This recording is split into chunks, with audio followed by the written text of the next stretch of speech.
yesterday we ended with our quiet A triad and the A going to the E, but it was a finger 2 going up to the 1, and then that was the first bar of what we've learnt today. So we're starting on bar 28 for today's learning to practice that. 1 and 2 and 1 and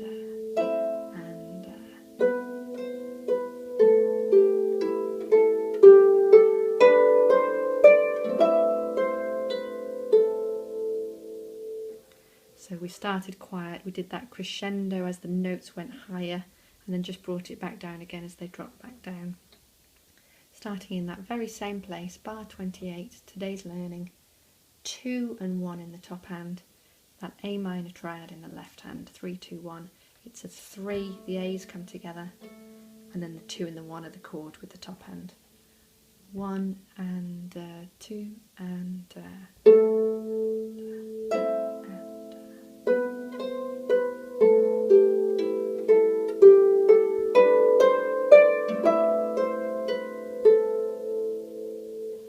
we have that rolled tarium in the left, and again you're aiming for that top note to land with the top note of the right hand.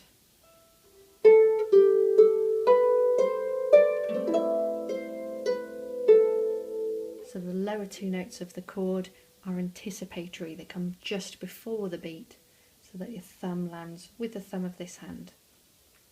If that feels too tricky, you can just play it as a straight chord and not worry about the roll that's in there. So from bar 28 again, 1 and 2 and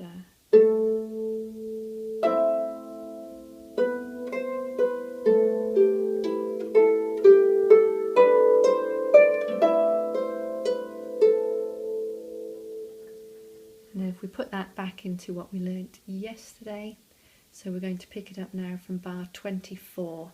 It's the same A, E opening, but finger wise we would start on finger 4 because of where we came from previously. That A minor triad in the left hand. So this is bar 24 going to the end of that page. 1 and 2 and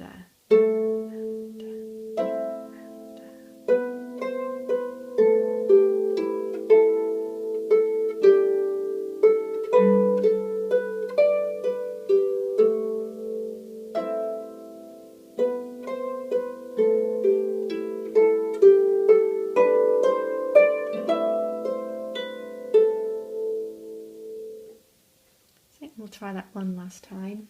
So bar 24 with the 4th finger in the right hand.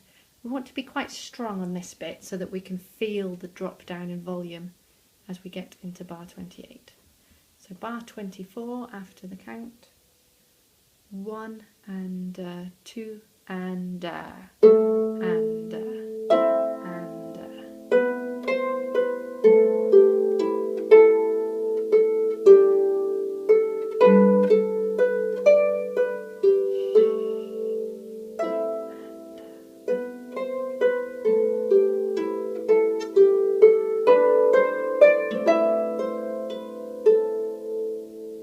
Excellent. This would be a good time now that you've done that full piece, that full page of the piece, to try it from the very beginning, keeping it at this nice steady speed. So we're going all the way back to that beginning. 1 and 2 and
you found it a bit tricky going from that third line into the fourth, where we ended that third line with, and then getting ready for this because it feels like such a new bit, then it would be really worth just practicing that join. So I'm now playing bar 16, which is the last bar of line 3. 1 and 1 and even if all I do is practice that move without playing the next bit, and check, am I there ready for the next beat? And if I am, then that will no longer feel like a worry for you.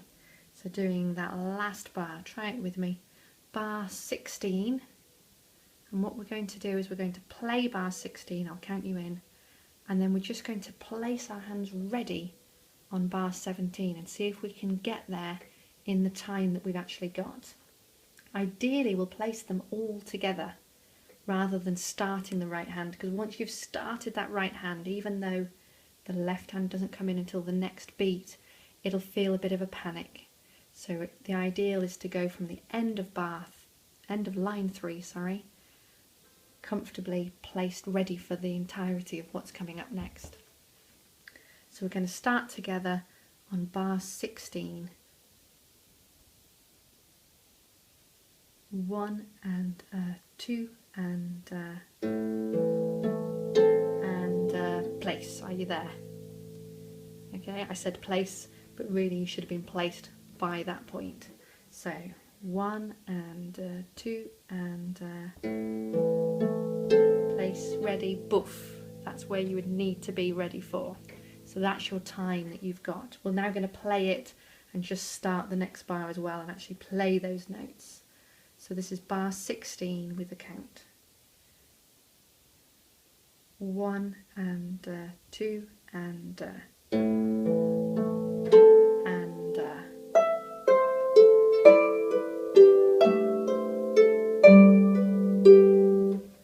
so on. It carries on from there. So that's really worth practicing that join in particular, because it's a new feel to it, a new structure to what's coming up. And I think that might be a key place that might just cause a bit of panic, and we don't want that panic.